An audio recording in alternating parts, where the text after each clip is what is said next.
Há 11 anos atrás, alguém decretou, a partir da suprema autoridade de altas esferas, que a teoria crítica estava morta. Cito: a teoria crítica morreu nesse 2 de setembro de 1999. Já de há muito, ela jazia no leito, esta velha senhora rabugenta, e agora ela desapareceu inteiramente. Nós nos reuniremos em torno da sua cripta, da cripta de uma época, para extrair um balanço, mas também para refletir sobre o fim de uma hipocrisia. Pensar significa agradecer, Heidegger tinha dito. Eu penso antes que pensar significa respirar aliviado. Peter Sloterdijk. No número 39 de Die Zeit, publicado em dezembro de 1999, Ernst Buchenhardt, um filósofo insuspeito de simpatia para com a teoria crítica da sociedade, respondeu a essa provocação com uma frase incisiva: Was für ein Quatsch. Seja que parlatice, que piada. Acompanhada de um fulminante artigo sobre a origem do diagnóstico a respeito da morte da teoria crítica, a conferência pronunciada por Sloterdijk a respeito das regras para o parque humano. Nesse mesmo ano de 1999, em Weimar, por ocasião da inauguração do Nietzsche Collet, num evento que reuniu naquela cidade a nata da pesquisa internacional sobre Nietzsche, Christoph Türke respondeu a esse mesmo diagnóstico de falecimento da teoria crítica, que foi reproduzido naquela ocasião por um dos pesquisadores presentes numa mesa redonda sobre a atualidade da filosofia de Nietzsche, com uma frase igualmente incisiva: Freuen Sie sich nicht zu früh. Não se alegrem demasiado cedo. Já bem antes disso, mas sobretudo desde então, a obra filosófica de Christoph Türke tem sido, a meu ver, um vivo testemunho de vitalidade e relevância da teoria crítica em nossos dias, a tal ponto que sinto-me autorizado a reproduzir aqui uma constatação feita por um intelectual alemão contemporâneo, também ele suspeito de simpatias com relação à Escola de Frankfurt, de acordo com a qual, aspas, a teoria crítica transferiu-se hoje para Lüneburg. Fim de citação. Em livros como Sociedade Excitada, Fundamentalismo, Nihilismo Mascarado, da Marca de Caim ao Código Genético e Filosofia do Sonho, demonstra-se que a obra filosófica de Christoph Türke se inscreve como uma contribuição decisiva para a teoria social contemporânea. Creio poder afirmar, sem receio de exagero, que Türke tem obtido êxito na trajetória descrita por seus livros, em seu esforço de reconstituir a gênese do sagrado e da consciência moral, valendo-se de uma apropriação crítica de Nietzsche e de Freud.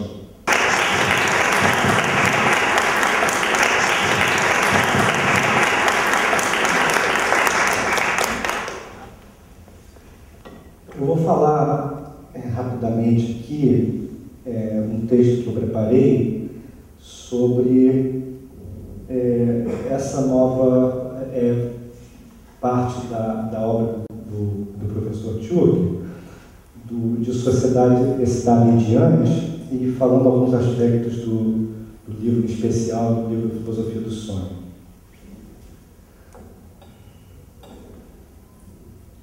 Depois do aparecimento de filósofos como Karl Marx e Theodor Adorno, que reuniram a formação, integridade e audácia para formular uma crítica contundente de sua época, é comum ouvirmos o impotente lamento de que não há pensadores vivos com estofo, fundamentação, abrangência e radicalidade semelhantes.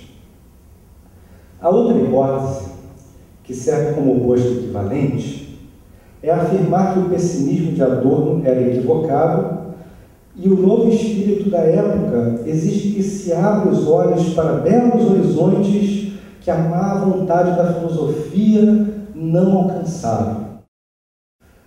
Contudo, o livro do filósofo alemão Christoph Tschurker é, ao meu ver, uma resposta da teoria crítica à altura dos terríveis desafios recentes, não só nos termos de sua superfície atual, antes na sedimentação de sua história. Num crescendo que se intensificou e se estabeleceu nos anos 80, a propaganda se tornou o padrão de comunicação de efeito mais forte.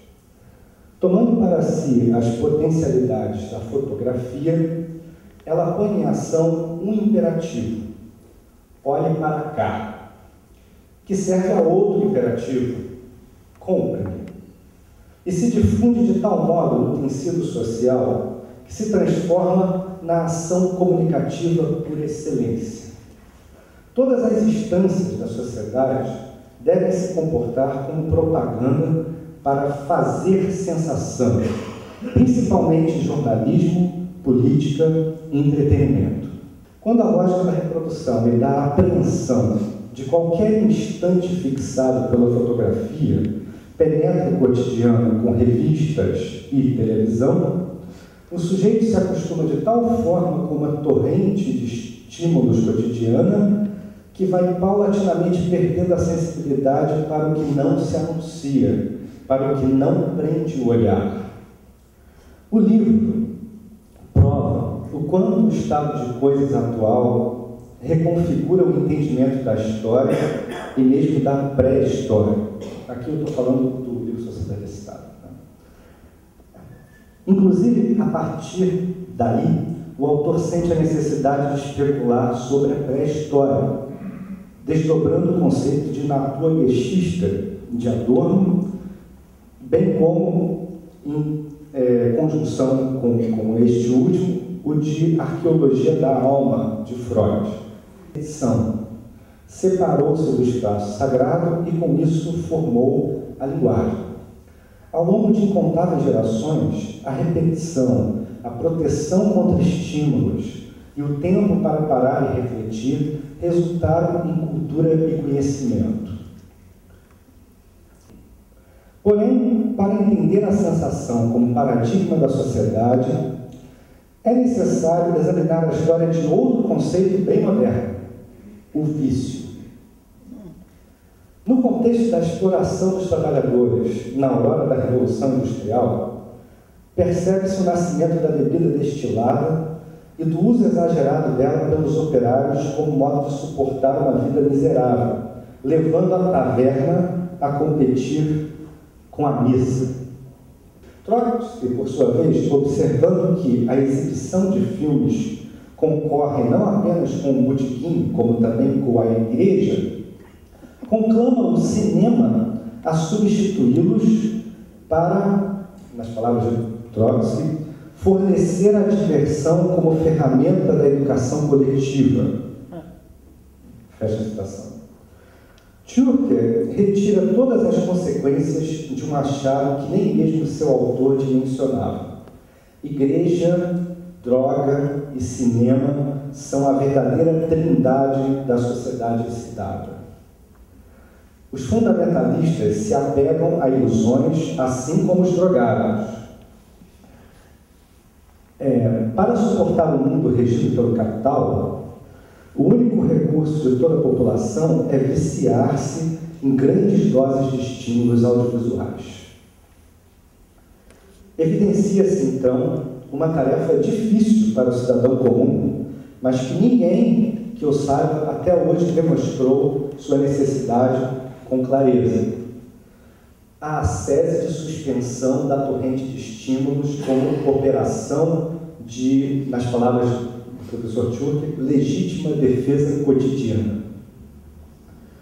O que a arte de vanguarda propõe, do início do século XX até hoje, formas de resistência ao rapto da percepção feita pela indústria cultural, tornou-se de suma importância para que as pessoas mantenham a capacidade de concentração, de parar e refletir, ainda viva. Proteger-se dos estímulos. O que constituiu o fundamento neurológico da consciência transformou-se na condição de sua sobrevivência. Eu digo isso porque a proteção de estímulos foi basicamente o princípio da vida, segundo o início da teoria freudiana. Na filosofia do sonho isso é examinado minuciosamente, e isso na pré-história da humanidade, né, pegando o conceito de arqueologia do Freud, que ele repensa a pré-história da humanidade nesse sentido, como uma necessidade de se proteger do estímulo, das ameaças exteriores, né, que posteriormente vão ser pensadas como deuses,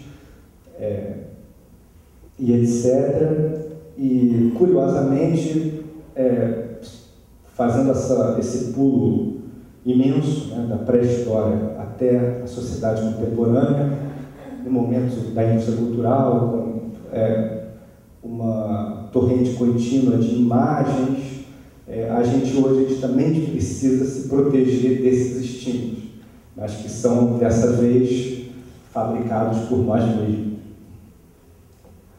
A leitura da contemporaneidade feita por Christoph Tschurker é, sem dúvida, a mais indicada para entender o que se passa, tanto para os que de bom grado ouvem rádio nos ônibus e comem numa lanchonete diante de uma tela de TV, quanto para os que se irritam profundamente com essa imposição autoritária de atenção, como eu.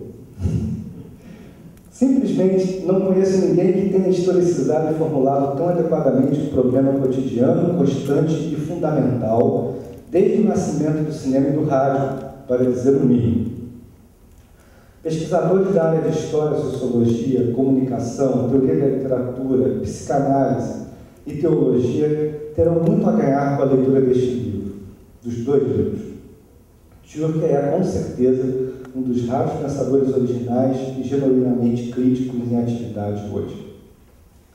Obrigado.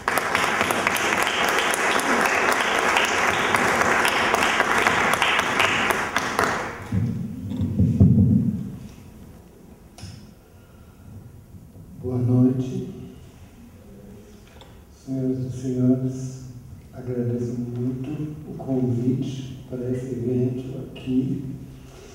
E depois das falas dos meus colegas muito estimados, me encontro numa situação extremamente honrosa,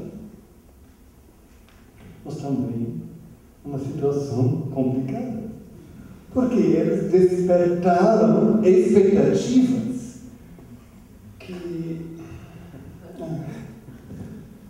tenho que cumprir aqui e agora.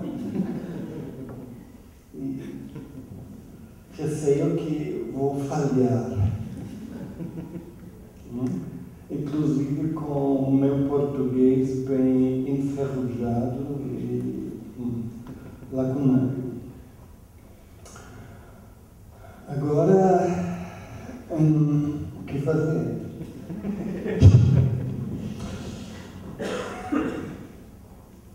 O outro problema, no fundo, teria dar um resumo dos dois livros que são apresentados hoje à noite aqui. Mas como dar um resumo de dois livros filosóficos em 20 a 30 minutos? Acho bem impossível. Mais ainda, se o resumo for satisfatório, os livros serão supérfluos.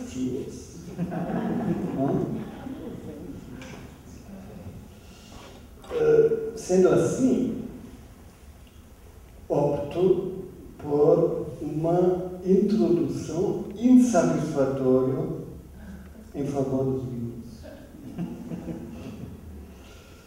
Ou seja, vou me contentar com uma coisa bem magra e fina, que é o fio condutor que que leva de um livro para o outro.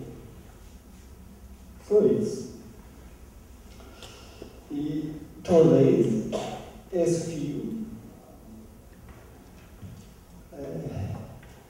possa dar uma primeira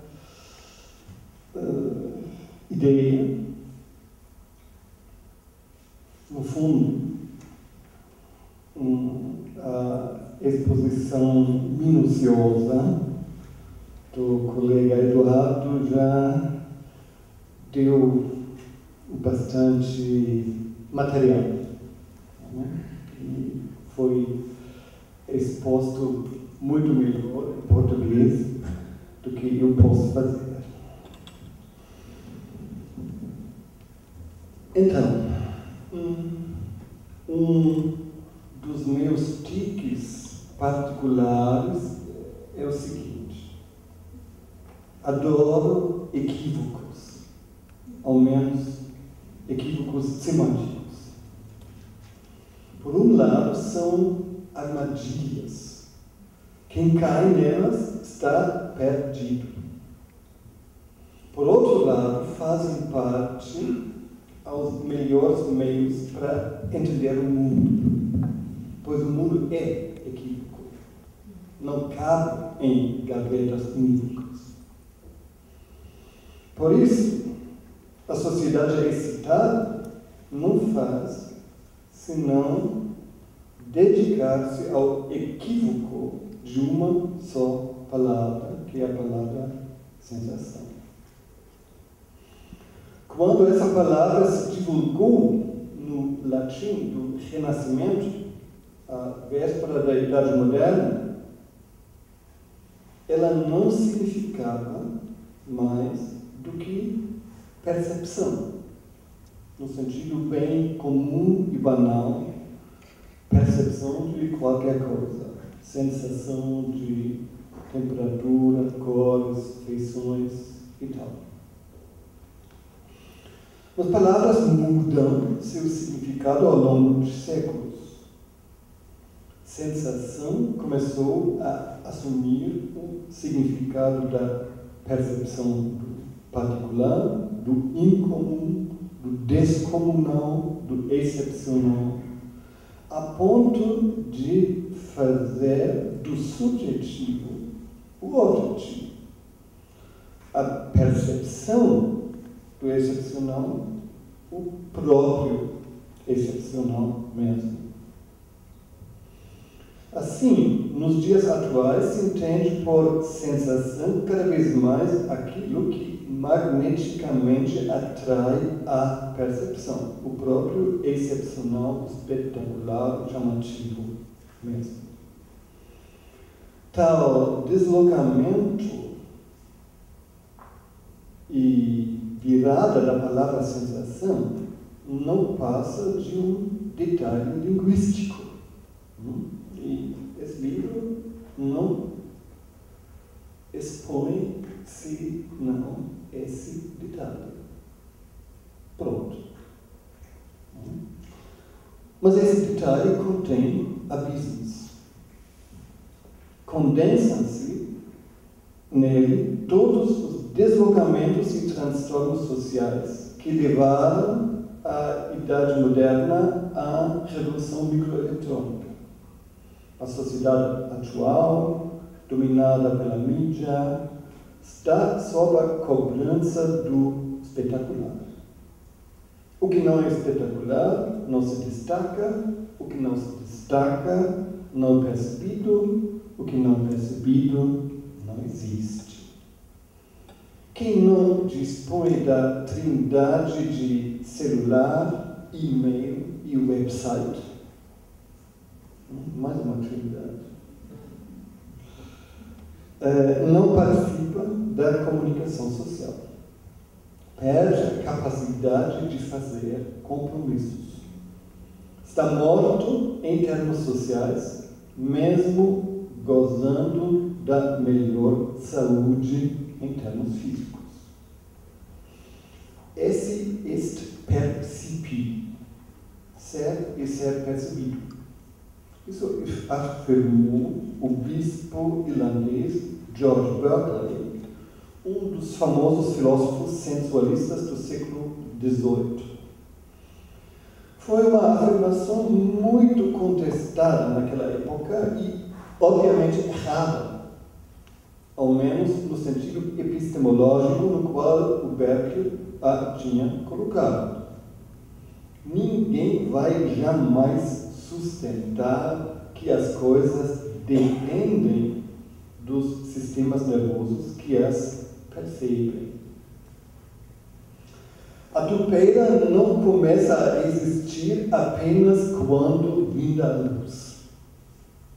Existia antes e continua existindo ao voltar para suas escadas subterrâneas.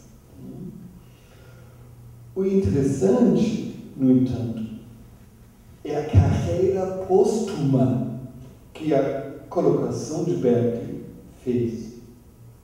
Era falaciosa em termos epistemológicos, tanto mais ela tornou-se verdadeira em termos sociais.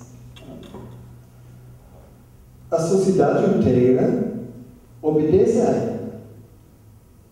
Empresas que não se destacam por propaganda chamativa vão falhar. Políticos que não se destacam por ideias chamativas vão desaparecer do palco público depois das próximas eleições. Vamos ver o que vai acontecer aqui em outubro. Até a venda cotidiana da força de trabalho depende cada vez mais deste destaque. Nem as iniciativas críticas conseguem eximir-se dessa cobrança. O movimento sem terra só ganhou atenção pública por ações chamativas. Qualquer protesto político é forçado a tais ações. Por isso, os atentados e sequestros não cessam como razões últimas da luta política. A ação mais chamativa da história foi o ataque do 11 de setembro de 2001. Aí os islamistas conseguiram bater os americanos pelos meios de Hollywood. Ora, onde vale a fórmula este princípio, também o avesso é válido. Esse est percipere, ser e perceber. Em termos físicos, é uma tautologia. Qualquer organismo vivo percebe alguma coisa. Mas em termos sociais, é diferente. Pois o sistema nervoso, inundado por inúmeros estímulos sensacionalistas que a máquina audiovisual emite, perde a capacidade de absorver tais estímulos, perde a capacidade de percebê-los, quer dizer, de mantê-los devidamente e de fazê-los sedimentarem-se. Vivemos, então, um processo paradoxo cuja fórmula poderia ser penúria por inundância. E essa fórmula, penúria por inundância, não é que ela soa bem conhecida. Todos vocês a conhecem, porque, na verdade, é a fórmula básica da crise capitalista, que é inundar o mercado por mercadorias que ele não pode absorver. Nos dias atuais, esse paradoxo, um paradoxo já meio antigo, que provém do século XVIII, XIX, esse paradoxo paradoxo se repete em termos estéticos. Por isso vivemos numa época que chamo de capitalismo estético. Não por causa da arte, mas por causa disso.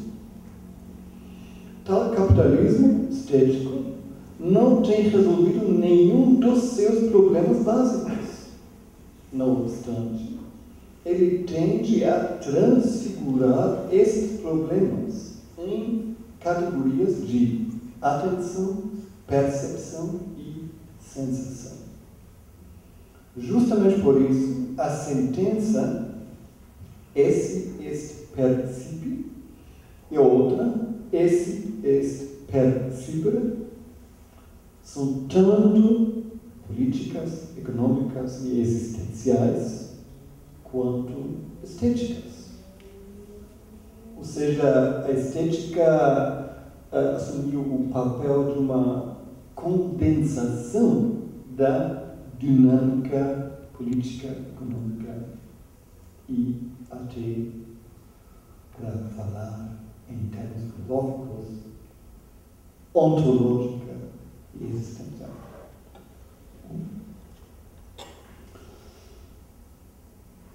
A sociedade atual não mostra senão a superfície da sensação.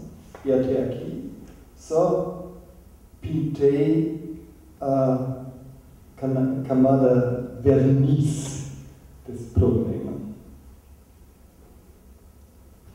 Mas quem faz questão de enfocar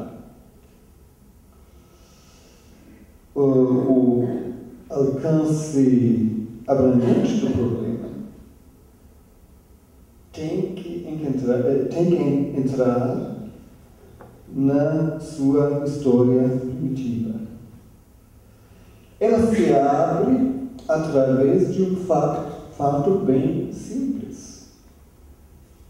Há alguma coisa que absorve o sistema nervoso totalmente, que é, já mencionado, a invasão traumática do choque e do susto. Todo mundo sabe, o susto faz empalidecer qualquer prazer. Lamentavelmente, mas é assim. O susto se sobrepõe a qualquer outro sentimento. Portanto, proponho chamar o susto a sensação por excelência. E agora chego ao núcleo, ao menos ao núcleo desses dois livros, que talvez contenha um núcleo do meu pensamento. Articulo com efeito uma suspeita que se evidenciou como sendo o foco tanto da filosofia da sensação quanto da filosofia do sonho. Então, consta que o sensório humano não caiu do céu, como às vezes os filósofos supuseram. Até o honorado Kant. Então, não foi assim. Não caiu do céu. Tem uma gênese altamente laborosa.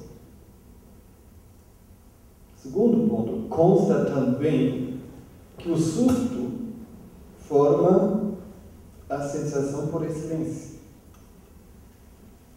E dessas duas premissas concluo o seguinte: a sensação por excelência deve ser também a sensação primeira, a partir da qual o sensório animal de uma espécie de primatas se tornou, pouco a pouco, o sensório humano.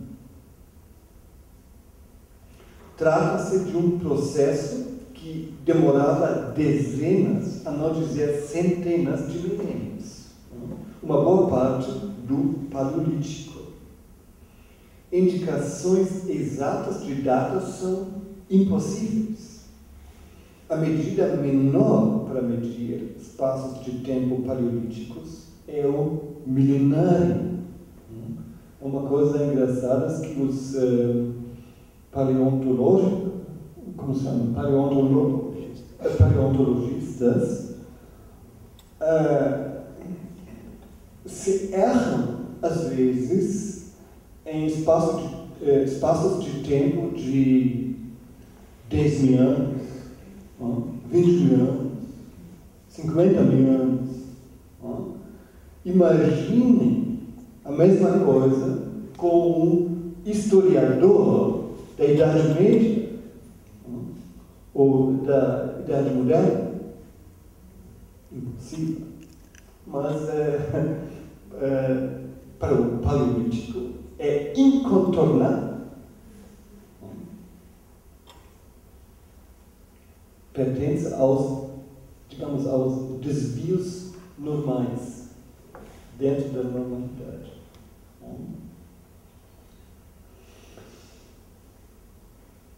Bom, mesmo que não podemos fixar indicações exatas,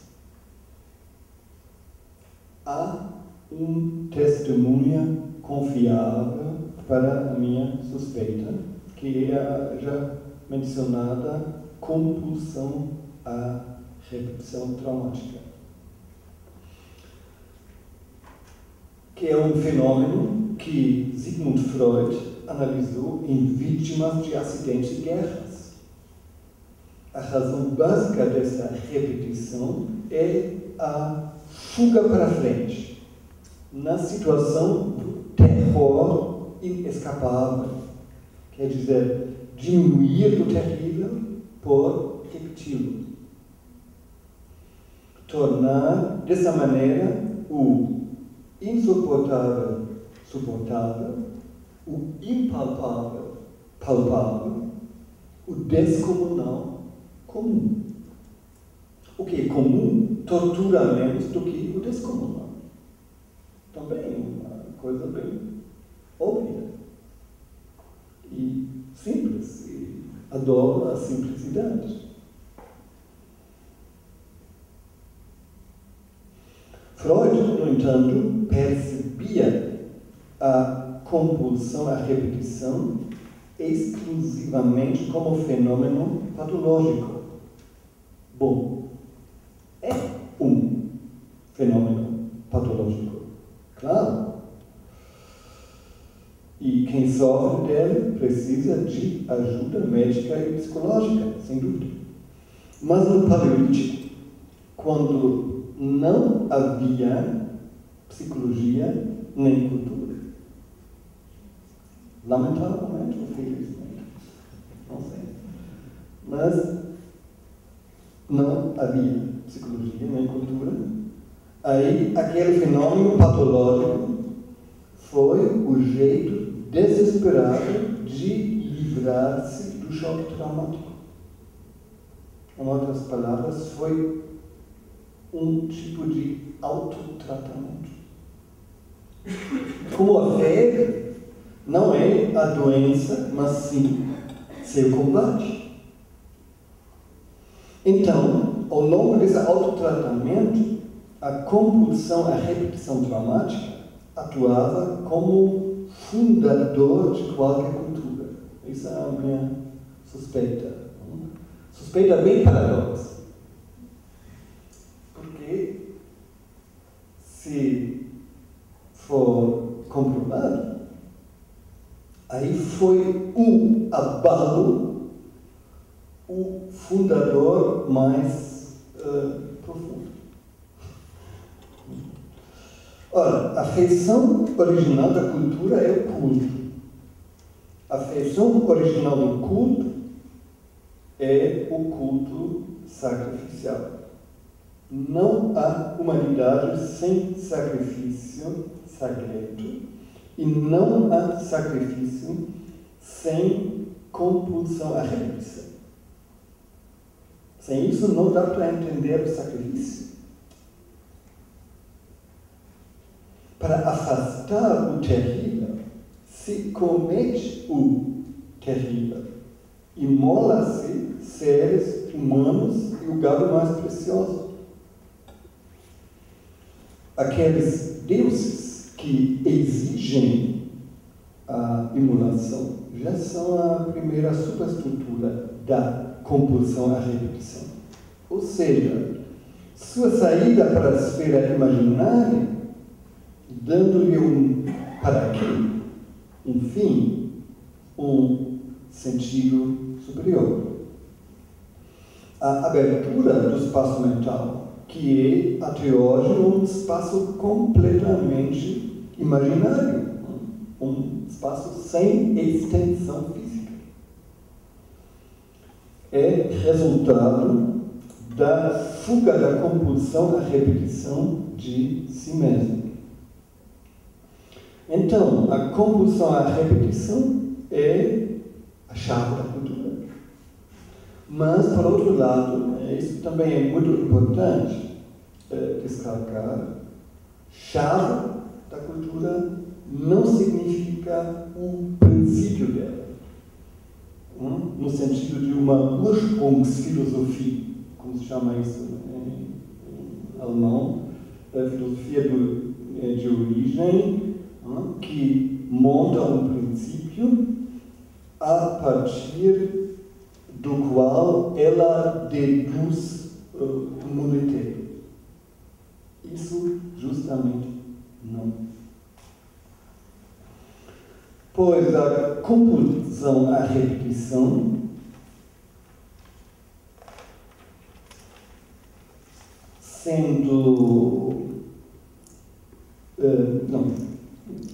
a compulsão à repetição é antes o impulso especificamente humano.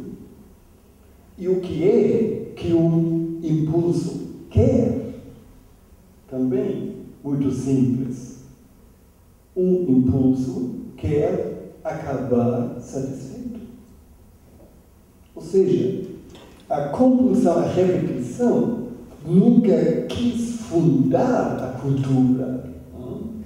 Nunca era um adjunto da cultura, um funcionário dela. Não quis, não quer até hoje, senão expulsar ou exorcismar o terrível. Isso é que a compulsão à repetição quer enquanto um impulso especificamente humano. Ela quer acabar com o terrível, que implica acabar consigo mesma. Acabar literalmente consigo mesma. Ao longo dessa tentativa, a cultura surgiu. Ela surgiu involuntariamente. Em outras palavras, ao longo do autotratamento da sensação por excelência, que é o choque traumático, o sensório, especificamente humano, se formou, desenvolvendo suas categorias de representação, abstração, generalização, nas quais a assim chamada capacidade racional consiste. E como discuti muito com meu amigo Oswaldo Jacóia, nós dois devemos muita coisa ao Nietzsche nesse aspecto.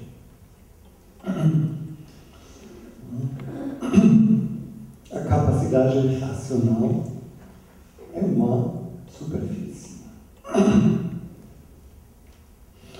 Evidencia-se, por isso, que sensação no sentido comum e banal de percepção é o fruto tardio de um grande processo de desescalação por repetição, que trabalhava ao longo de milênios em sedar e sedimentar as excitações insuportáveis causadas pelas invasões traumáticas da natureza não domada. Assim acontece que a nossa primeira impressão semântica se inverte. O deslocamento e a condensação da palavra sensação de um significado geral e comum a um significado particular e excepcional, que parecia retratar o progresso técnico-social da Idade Moderna a partir do Renascimento até a Revolução Eletrônica. Tudo isso revela-se à luz da história primeira da sensação a descrever um grande retrocesso. Um retrocesso ao fundo, como Hegel diria, Rückgang in den Grund. Literalmente retrocesso ao fundo, pode ser. Famosa colocação na lógica do filósofo Hegel. Então, o crucial desse retrocesso é que é justamente a alta tecnologia que nos faz regredir através do regime dos choques audiovisuais. Cada um deles é chamativo. Cada um reclama atenção incondicionada, enquanto todos juntos distraem e desfazem a atenção incontornavelmente. Ora, os choques arcaicos de terremoto, de temporal, de animais selvagens, etc., causaram sensações terríveis. Não? E não sinto nenhuma saudade deles. É importante marcar isso para não cair no mal-entendido de uma teoria nostálgica, como às vezes foi dito na recepção dos meus livros. Não é o caso. Os choques arcaicos causaram sensações terríveis. Era o contrário de qualquer paraíso. Ainda assim, é a repetição compulsória destas sensações que, ao longo do Paleolítico, compôs o sensório humano. Ele se deve deles. Os choques microeletrônicos, entretanto, funcionam às avessas. O choque singular é mínimo, quase imperceptível, e não faz mal. Até é bem agradável. Mas a metralhadora audiovisual, que emite bilhões de tais choques, 24 horas por dia, está distraindo a atenção ofensiva e sistematicamente. Ela tende a decompor o sensório humano.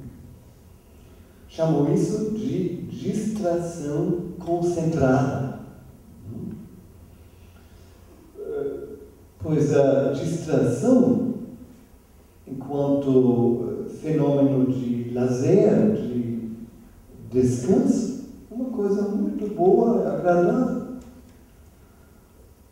Enquanto a distração concentrada é o resultado de um regime de atenção, de uma cobrança do espetacular e do sensacional. É isso aí. o oposto de qualquer lazer e descanso. O tipo exemplares, por exemplo, é a telefonista de uma empresa ao final do trabalho cotidiano. Ela vai para casa meio doente.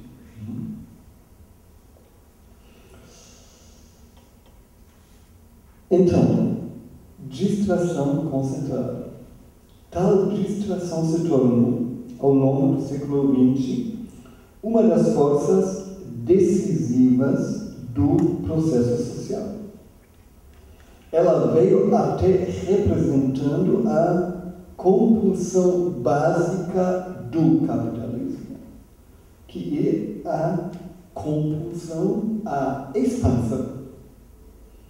Produz-se sensações, eventos, chamativas, como se produz mais-valia e lucro adicional. Esse processo expansionista revela cada vez mais a assinatura básica do vício, também já mencionado. E acho que temos que repensar o vício em categorias filosóficas, teológicas até, e não apenas em categorias terapêuticas.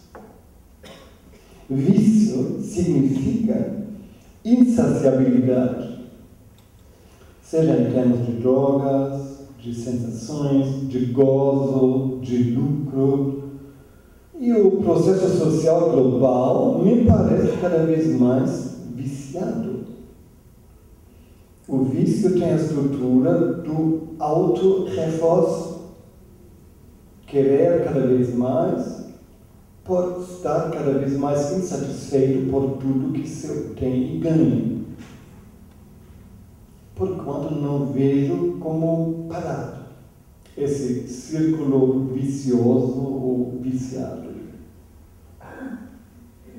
Mas freá-lo é possível para todos, em todo o nosso dia a dia. E não se subestima o alcance de freios bem aplicados, seja no campo educacional, ambiental, político ou artístico. Não é à toa que Walter Benjamin fez sua famosa colocação, que vou citar da tradução.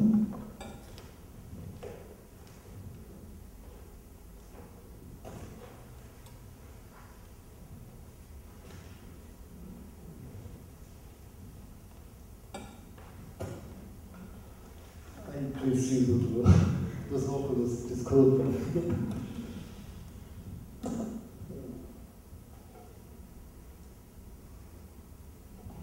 Citação muito famosa.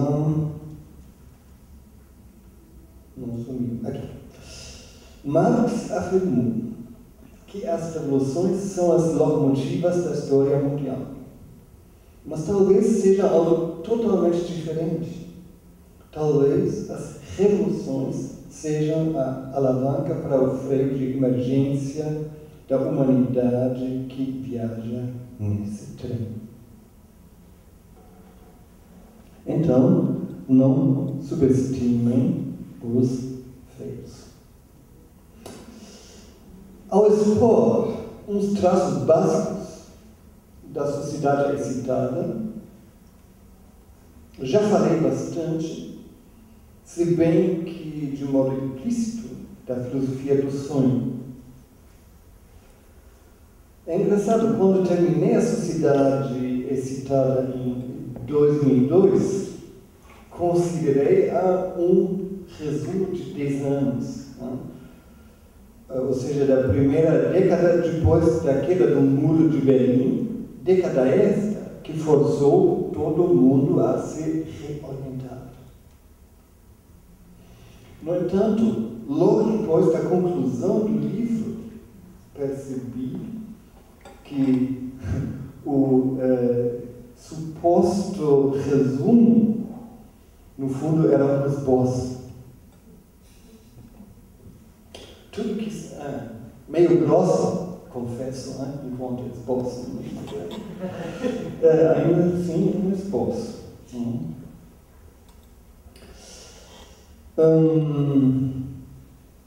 Tudo que escrevi depois da Sociedade Editada, ao menos os livros, foi desenvolvido a partir da sensação por excelência, do choque traumático, da compulsão à repetição como saída de emergência.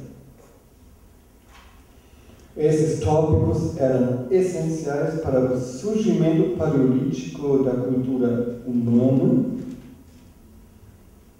e a cultura inteira não é senão uma saída de emergência. E são essenciais para entender a era da revolução microeletrônica. E aí se tocam os extremos, a saber, o paleolítico e a alta tecnologia. Também uma chave para mim, esse toque dos extremos. A metralhadora audiovisual, ao invadir o sensor humano, afeta a base neurofisiológica paleolítica de qualquer cultura. E nesse quadro, a filosofia do sonho está posicionada no segundo livro. A filosofia do sonho não se esgota em colecionar e interpretar sonhos. Tem alguns, e às vezes me atrevo a interpretá-los. Mas o crucial é que o sonho somente dá a entrada para o assim chamado processo primário, mencionado por Oswald Cohen. Processo primário que, conforme Freud, é o construtor de nossos sonhos.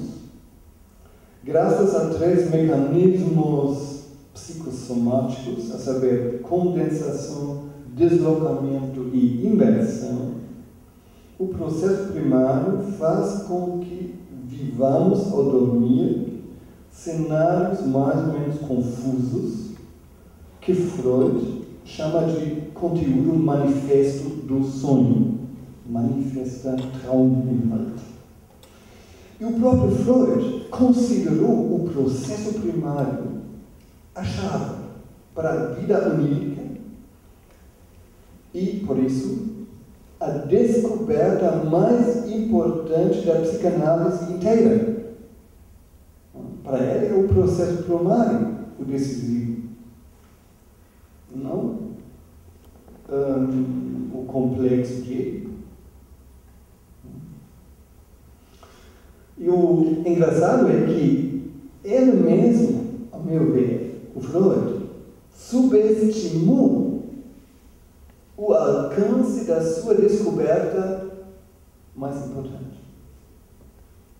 E ele se orgulhou bastante dela. Mas, ao meu ver, ela, por assim dizer, vendeu seu valor. Pois a chave para a dimensão onírica, se for verdadeiramente a chave, é também a chave para a gênese da humanidade. Não se entende a cultura, não se entende o específico da estrutura funcional humana, não se entende fenômenos como alucinação, imaginação, pensamento, linguagem, senão a partir daquele processo primário que está posto à disposição pelas forças da revolução microeletrônica. E, nesse sentido, a filosofia do sonho desenrola o processo primário em escala bem ampla. Mas como ela lida com os detalhes e como ela revoluciona a psicanálise, isso eu deixo a sua curiosidade. Obrigado.